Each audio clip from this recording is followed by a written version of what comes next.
நானும் என் தேவனும். இறைவசனங்கள். கர்த்தர் எனக்காக யாவையும் செய்து முடிப்பார். சங்கீதம் 138 அதிகாரம் 8 எனக்கு ஒரு புது வாழ்வு உண்டு. கிறிஸ்துவுக்குள் நான் ஒரு புது சிருஷ்டி. பழையவைகள் ஒளிந்து போயின, எல்லாம் புதியதாயின. 2 கொரிந்தியர் 5 அதிகாரம் 17 கர்த்தரிடத்திலிருந்து எனக்கு ஒத்தாசை வரும்.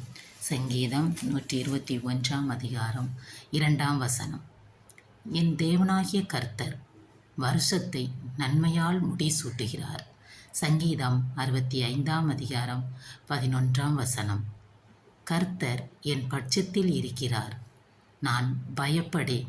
சங்கீதம் 118 அதிகாரம் 6 என் தேவனாகிய கர்த்தர் என்னை பெரிய ஜனக்கூட்டமாய் வைத்திருக்கிறார்.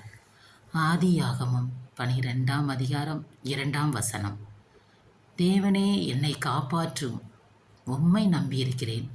சங்கீதம் 16 அதிகாரம் 1 அவருடைய கிருபையின் ஐஸ்வர்யத்தின்படியே கிறிஸ்துவின் இரத்தத்தினாலே பாவ மன்னிப்பாகிய மீட்பு எனக்கு உண்டாயிருக்கிறது. எபேசியர் 1 அதிகாரம் 7 நீதிமானாகிய என்னுடைய பாதை நடுப்பகல் வரைக்கும் அதிகமாய் பிரகாசிக்கிற சூரிய பிரகாசம் போல் இருக்கும். நீதிமொழிகள் 4 அதிகாரம் 18 என் பாவங்களை நான் அறிக்கை செய்து விட்டுவிட்டு தேவனுடைய இரக்கத்தை பெற்றுக்கொள்வேன். நீதிமொழிகள் 28 அதிகாரம் 13 நீர் என் அடைக்கலம், என் கோட்டை, என் தேவன், நான் நம்பியிருக்கிறவர். சங்கீதம் 91 அதிகாரம் 2 கர்த்தராகிய தேவரீர் என் விளக்காயிருக்கிறீர். கர்த்தர் என் இருளை வெளிச்சமாக்குகிறவர். 2 சாமுவேல் 22 அதிகாரம் 29 கர்த்தாவே என்னை குணமாக்கும், அப்பொழுது குணமாவேன்.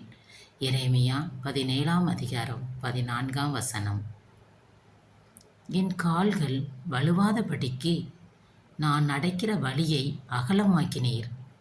2 சாமுவேல் 22 அதிகாரம் 37 நான் கர்த்தர் மோசேயோடு இருந்தது போல உன்னோடும் இருப்பேன். யோசுவா 1 அதிகாரம் 5 நாங்கள் கிறிஸ்துவின் மேல் ஆவியினாலே தேவனுடைய வாசஸ்தலமாக கூட்டி கட்டப்பட்டு வருகிறோம். எபேசியர் 2 அதிகாரம் 22 இயேசுவுக்கே புகழ், இயேசுவுக்கே நன்றி.